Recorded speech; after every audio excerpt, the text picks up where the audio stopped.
본문 말씀은 창세기 9장 20절에서 27절 말씀 보시도록 하시겠습니다.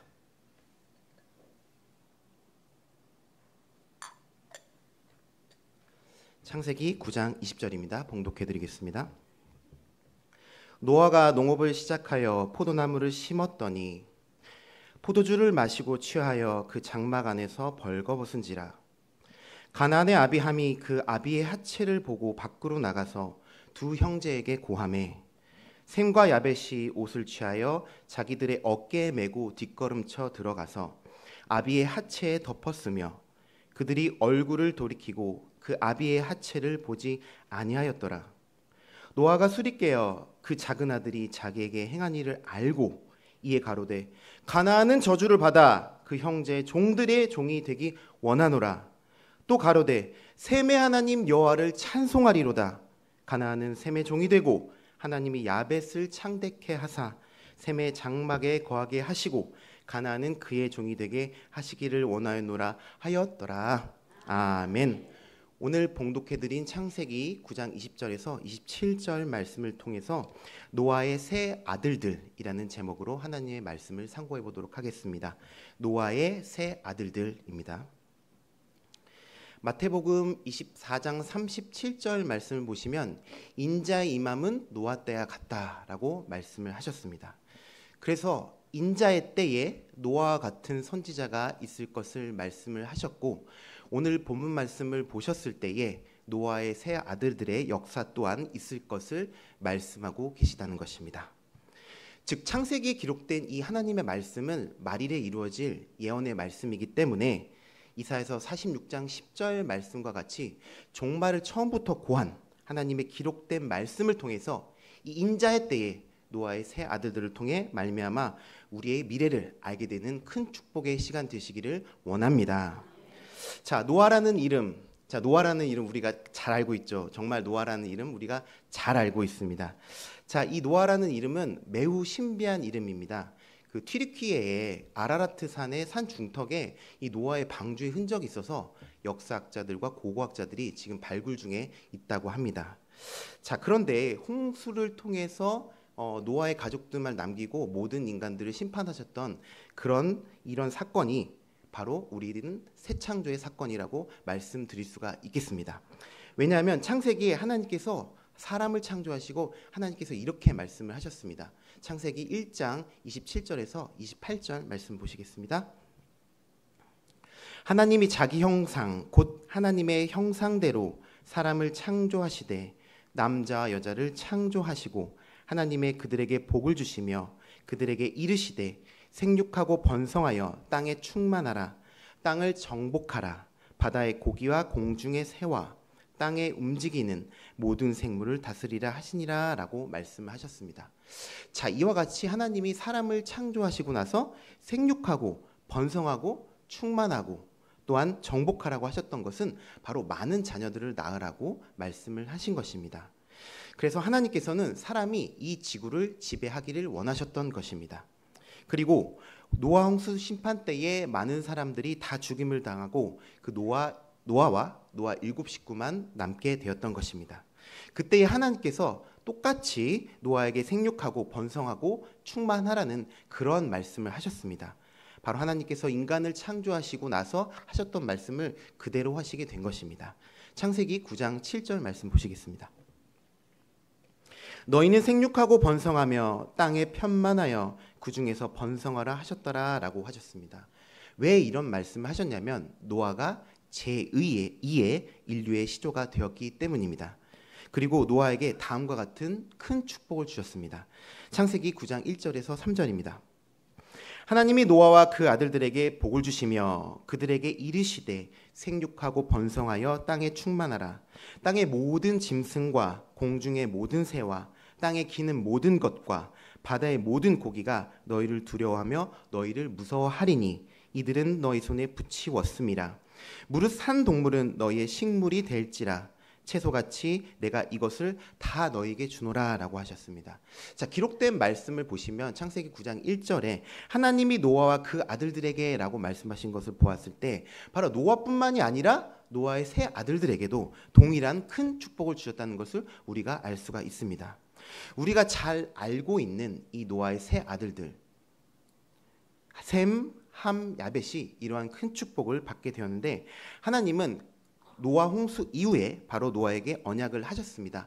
어떠한 언약을 하셨냐? 노아 홍수 이후에는 다시는 이 세상을 심판하지 않겠다라는 그러한 약속을 하시게 된 것이며 이는 하나님과 인간 사이의 언약이었습니다. 자, 이와 같이 홍수로 심판을 하지 않겠다는 것은 무엇을 말씀하고 계시냐? 바로 하나님께서 인간의 생명을 보장하시겠다라는 그러한 말씀이었던 것입니다.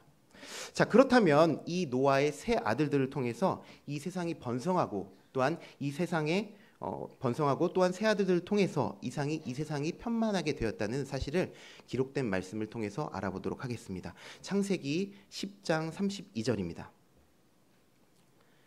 이들은 노아 자손의 족속들이요 그 세계와 나라대로라 홍수 후에 이들에게서 땅의 열국 백성이 나뉘었더라 라고 말씀하셨습니다. 여기 나와 있는 세계라는 것은 온 세상을 말하는 그런 세계를 말씀하시는 것이 아니라 노아 족속의 계통을 말씀하고 계신 것입니다.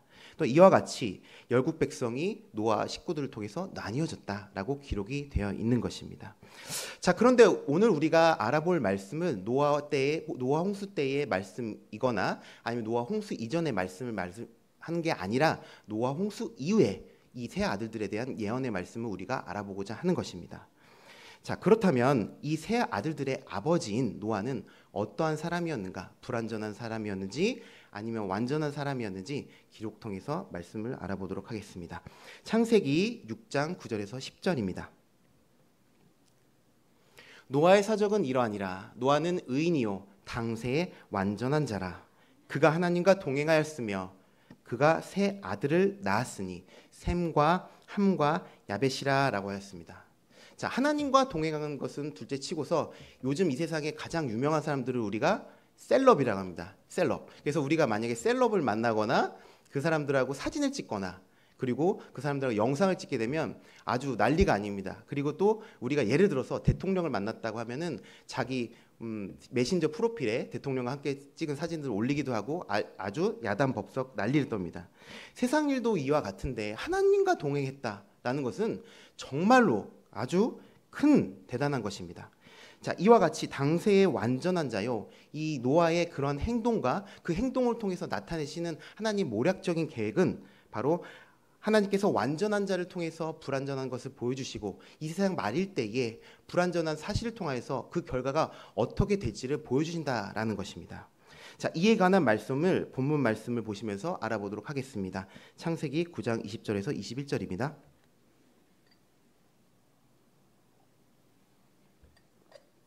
노아가 농업을 시작하여 포도나무를 심었더니 라고 말씀하셨고 포도주를 마시고 취하여 그 장막에서 벌거벗은지라 라고 하셨습니다. 노아가 농업을 시작하여서 포도나무를 심었다라고 말씀하셨기 때문에 노아는 포도 농사를 짓는 농부였다는 사실을 우리가 알 수가 있습니다. 요한복음 15장 1절 말씀에 내가 참 포도나무여 내 아버지는 그 농부라 라고 말씀하셨습니다. 여기서 보니까 바로 하나님이 농부고 예수님은 포도나무인 것을 우리가 알 수가 있습니다. 그래서 홍수 심판이 끝나고 나서에 얼마나 많은 그 과일과 채소와 나무들이 심겨지고 번성을 했겠습니까? 자, 그런데 포도나무 농사부터 시작했다라는 것은 이 세상에 끝날 심판은 포도나무 농사가 잘 되었느냐 못 되었느냐에 있기 때문인 줄 믿습니다. 그러므로 성경상에서 볼 때에 바로 이 지구상에서 가장 제일 먼저 포도나무의 농사를 시작한 사람이 노아라는 것이고 또한 노아가 포도주를 마시고 취해서 그 장막에서 벌거벗고 잠들었다라는 기록이 되어 있습니다.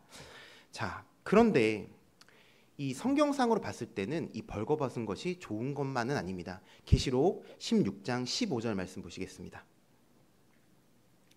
보라, 내가 도적같이 오리니 누구든지 깨어 자기 옷을 지켜 벌거벗고 다니지 아니하며 자기의 부끄러움을 보이지 아니하는 자가 복이 있도다라고 말씀하셨습니다. 자, 이와 같이 예수님께서 오실 때에 옷을 벗고 다니지 아니하는 자가 복이 있다라고 말씀을 하셨는데, 또한 당세의 완전한 자요 하나님과 함께 했었던 이 노아가 포도주에 취해서 벌거벗은 이런 수치를 보였습니다. 자, 그런데 만약 하나님과 동행하지 않는 자가 벌거벗고 돌아다닌다면 그것은 저주를 받아도 마땅한 일입니다. 그러나 하나님과 동행하는 자가, 하나님과 함께하는 자였던 노아가 자기의 벌거벗은 모습을 보이고 또한 술에 취해서 장막 안에 잠들었다라는 것은 바로 하나님의 작정된 어떠한 모략이 숨겨져 있다는 사실을 우리가 깨우침 받아야 할 줄 믿습니다. 자, 그렇다면 노아가 포도주를 마시고 벌거벗은 모습을 보고 이 노아의 세 아들들은 어떠한 모습을 보였는지, 어떠한 대처를 하였는지 우선 함에 기록된 말씀을 보도록 하겠습니다. 함은 어떻게 하였는지 보시도록 하시겠습니다. 창세기 9장 22절에서 23절입니다. 가나안의 아비 함이 그 아비의 하체를 보고 밖으로 나가서 두 형제에게 고하매 셈과 야벳이 옷을 취하여 자기들의 어깨에 메고 뒷걸음쳐 들어가서 아비의 하체에 덮었으며 그들이 얼굴을 돌이키고 그 아비의 하체를 보지 아니하였더라라고 하셨습니다. 자, 여기 계신 우리 성도님들께서는 이 말씀을 표면적으로 보았을 때는 함이 형제들에게 아버지가 저렇게 벌거벗고 술에 취해서 잠들어 있으니까 저것 좀 봐라, 그리고 그 형제들인 셈과 야벳이 뒷걸음쳐 들어가서 옷을 덮어주었다라고만 이렇게 표면적인 기록된 말씀으로 이해할 수도 있겠지만, 그런데 함이 그렇게 했으면 됐다고 하면 됐는데 왜 굳이 가나안의 아비라는 말씀이 있겠느냐라는 것입니다. 함이 아비의 옷을 벗은 것을 알고 형제들에게 고함해 형제들이 뒷걸음쳐 와서 옷을 덮어주었다라고 기록되어 있는 말씀과 같이 이렇게 말씀이 기록되어 있는데 왜 하필 가나안의 아비 함이라고 기록이 되어 있느냐라고 지적을 했느냐라는 것입니다. 또한 창세기 9장 24절에서 25절 말씀을 보시면 노아가 술이 깨어 그 작은 아들이 자기에게 행한 일을 알고 이에 가로되 가나안은 저주를 받아 그 형제의 종이 되기를 원하노라라고 말씀하신 것 같이 이 저주를 받으면 함이 받아야지 왜 아직 낳지도 않았는지 낳았는지도 모르는 이 가나안에게 저주를 했느냐라는 것입니다. 그것은 바로 노아는 하나님과 동행하는 자였기 때문에 바로 하나님의 감동하심 받아 예언하셨기 때문인 줄 믿습니다. 또한 우리가 잘 알고 있는 모세는 말을 잘 할지 모르는 자였습니다. 그래서 하나님께서 모세가 이스라엘 백성을 이끌고 가나안으로 가는 그 여정에 있어서 모세가 잘 말을 못한다고 하니까 그럼 네가 네 형 아론에게 얘기를 해서 아론이 백성들에게 얘기하면 되지 않겠느냐라는 그러한 말씀을 하셨던 것입니다. 그때에 하나님께서 말씀하시기를 내 말이 너희 입에 있겠노라 라고 이렇게 말씀을 하셨던 것입니다. 그래서 하나님의 말이 함께 하셨던 이 노아와 함께 했던 것을 우리가 깨우침 받아야 할 줄 믿습니다. 그러므로 육신적인 것으로 벗은 것이 있고 불완전한 것이 있다고 할지라도 하나님께서 의인이라 하시면 의인이 되는 것이요, 세상적으로 봤을 때에 정말 잘나고 겉모습이 좋은 그런 사람일지라도 하나님이 악인이라고 하시면 악인이 된다는 사실을 깨우침 받아야 할 줄 믿습니다. 자, 그런데 이 가나안은 노아의 아들 몇 번째, 함의 몇 번째 자식인지 보시면 창세기 10장 6절 말씀을 보시면 함의 아들은 구스와 미스라임과 붓과 가나안이오라고 기록된 것을 보았을 때 바로 함의 네 번째 아들이라는 것을 우리가 알 수가 있습니다. 자, 그런데 갑자기 이 가나안이 태어날 수가 있겠습니까? 1년 만에 어떻게 가나안이 태어날 수가 있겠습니까? 그리고 최소 1년 해서 네 번째 자식이기 때문에 최소 4년의 시간이 걸릴 것이라는 것입니다. 그런데 왜 굳이 기록된 말씀에 바로 가나안이 저주를 받는다라고 기록이 되어 있느냐라는 것입니다. 오늘날 기독교인들은 가나안을 되게 아주 가장 좋은 것으로 알고로만 있습니다.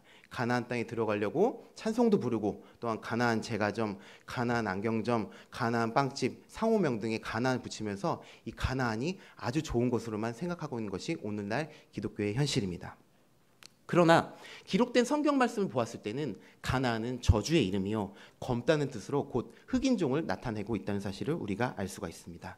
무엇이 검은가 하면 바로 심보가 검다는 것입니다. 이 세상 끝날에 영적인 가나안 족속은 육신적으로 피부속이 검은 것이 아니라 바로 그 마음속이 검은 바로 검은 자들, 그런 자들을 말씀하고 계시다는 것을 깨우침 받길 원합니다. 이렇게 속이 검은 사람들이 가나안이 된다고 말씀하고 계신 것입니다.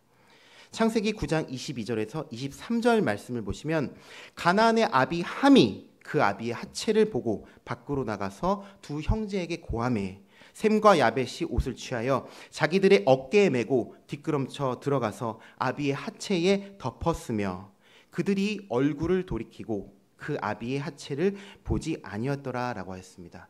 여기서 가나안의 아버지라고 말씀을 한 것은 바로 노아와 그 노아 7 식구가 하나님의 의를 전파했었던 그런 공로가 있었기 때문입니다.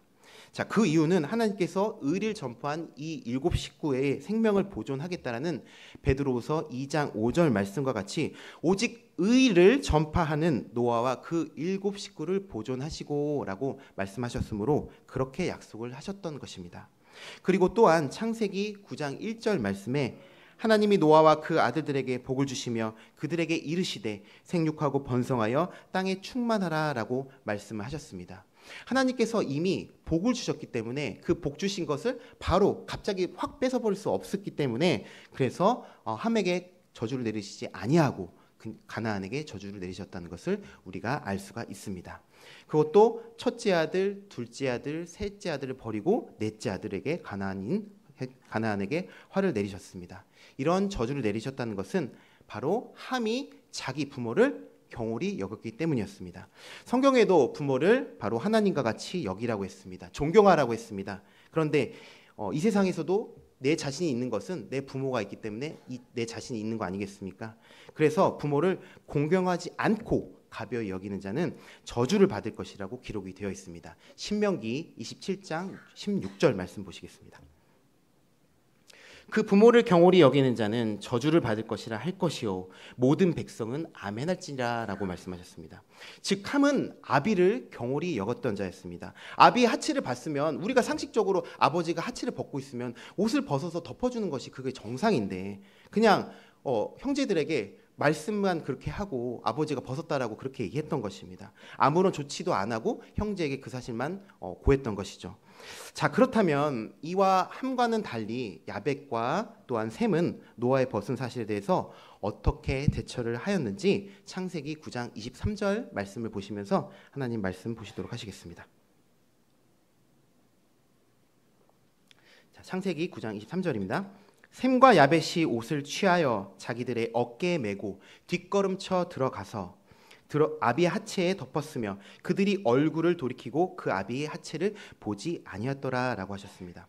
이 셈과 야벳이 자기 옷을 어깨에 걸쳐서 들어가서 뒷걸음질 쳐서 아비의 하체를 덮어주었다라는 것을 보았을 때 바로 그것은 아비의 허물을 보지 않았다라는 뜻입니다.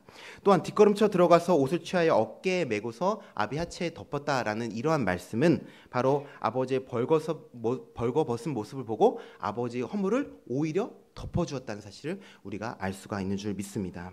여기서 우리가 반드시 깨달아야 될 것은 마태복음 24장 37절 말씀과 같이 노아 때와 같이 인자의 임함도 그러리라 라고 말씀하신 것 같이 이 시간을 통하여서 마지막 때에 노아와 같은 선지자의 그러한 옷을 덮어줄 수 있는 귀한 성도님 되시길 원합니다.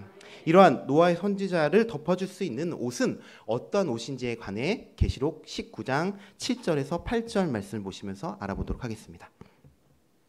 계시록 19장 7절에서 8절입니다. 우리가 즐거워하고 크게 기뻐하여 그에게 영광을 돌리세 어린 양의 혼인 기약이 이르렀고 그 아내가 예비하였으니 그에게 허락하사 빛나고 깨끗한 세마포를 입게 하셨은즉 이 세마포는 성도들의 옳은 행실이로다 하더라라고 하셨습니다. 자, 이와 같이 어린 양의 아내의 옷은 빛나고 깨끗한 세마포로 만드셨다고 으로 있게 하신다고 말씀하셨기 때문에 이것은 또한 성도들의 옳은 행실이라고 말씀하셨으므로 우리의 생각과 행동이 하나님의 말씀을 잘 알고 깨달아서 행했을 때에 그런 모습일 때에 우리도 노아와 같은 선지자에게 그러한 깨끗한 옷을 입혀줄 수 있게 되는 줄 믿습니다. 그리고 함은 아버지의 허물만 보고서 그냥 방관하고 아버지가 벗었다라고만 얘기하는 자였으나 바로 이 셈과 야벳은 아버지의 일을 내 일과 같이 생각하고 내 일로 포함하였기 때문에 그래서 아비를 위해서 움직였던 그런 자들이었다는 사실을 우리가 깨우침 받아야 할 줄 믿습니다. 그렇기 때문에 다음과 같은 축복을 받게 된 것입니다. 창세기 9장 26절에 또 가로되 셈의 하나님 여호와를 찬송하리로다 가나안은 셈의 종이 되고라고 말씀하셨습니다. 굳이 이 노아의 세 아들들 중에 왜 셈의 하나님 여호와를 찬송하리로다라고 말씀을 하셨겠느냐라는 것이죠. 하나님은 함의 하나님도 될 수도 있고 또한 야벳의 하나님도 될 수가 있는데 굳이 왜 셈의 하나님 여호와를 찬송하리로다라고 말씀을 하셨느냐라는 것입니다.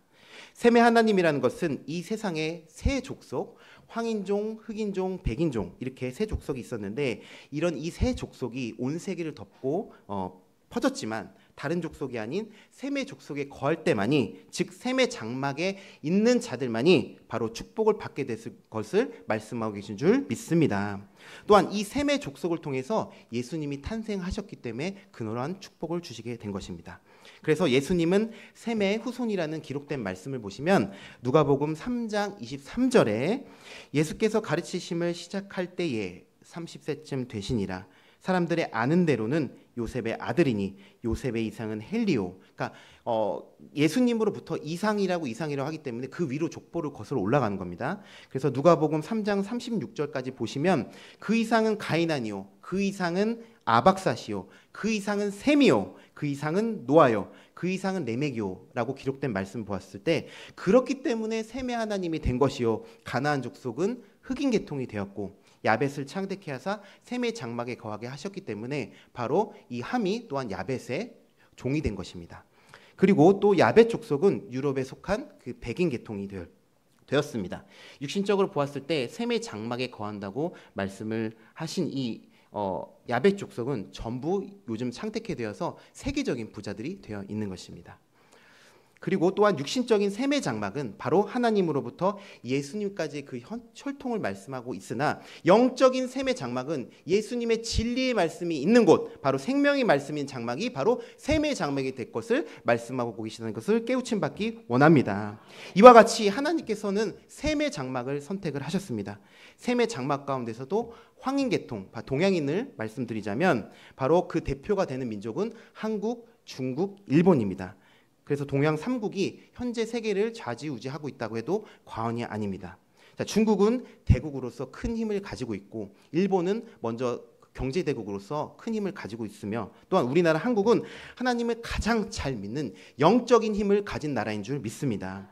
하나님께서 셈의 하나님 여호와를 찬송하리로다 라고 말씀하셨기 때문에 하나님의 이러한 큰 구원의 역사가 셈의 자막 한중일 세 나라 중에서도 가장 하나님을 잘 믿고 있는 한국, 대한민국에서 반드시 이루어질 것을 믿습니다.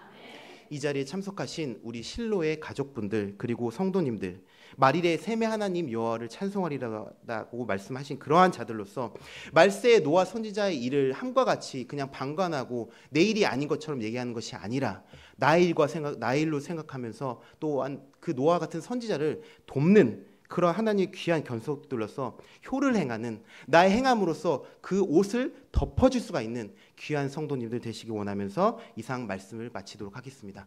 감사합니다.